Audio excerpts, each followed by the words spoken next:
రాజన్న సిరిసిల్ల జిల్లా గంభీరావుపేట మండల కేంద్రంలో ప్రాథమిక ఆరోగ్య కేంద్రానికి వెళ్లే దారి నవాజ్ చెరువు కింద నుంచి ఆసుపత్రి వరకు చాలా రోజుల నుండి సీసీ రోడ్డుపై నుంచి నీరు ప్రవహించడంతో హాస్పిటల్ కు వెళ్లే పాదచారులు వాహనదారులు తీవ్ర ఇబ్బందులు పడుతుండటంతో బీజేపీ మాజీ మండల అధ్యక్షులు గంటా అశోక్ సందర్శించి అధికారులు వెంటనే స్పందించి రోడ్డుపై నీరు ప్రవహించకుండా చర్యలు చేపట్టాలని ప్రభుత్వాన్ని కోరారు.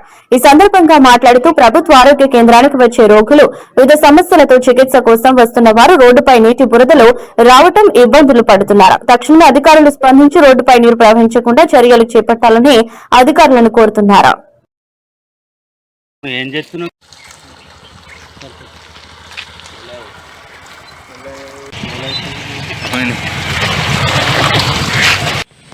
గంభీరావుపేట మండలంలోని ఇది ప్రభుత్వ ఆసుపత్రికి వెళ్ళేటువంటి ప్రధానమైనటువంటి రహదారి.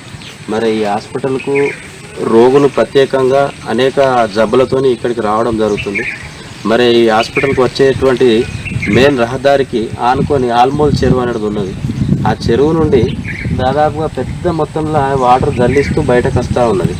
ఇక్కడికి వచ్చేటువంటి రోగులకు రాకుండా పోరాకుండా అనేకమైనటువంటి ఇబ్బందులు నెలకొన్నది. ఇవాళ మరి దీన్ని ప్రభుత్వము పట్టించుకొని తక్షణము దీన్ని ఏదో ఒక మార్గం చేయాలి. లేకపోతే ఏమవుతుందనంటే వాళ్ళు అసలే జబ్బులతో వస్తూ ఉన్నారు, దెబ్బలు తాకుతున్నాయి, చేస్తున్నాయి, అనేక రకాల ఇబ్బందులతో వస్తూ ఉంటాయి.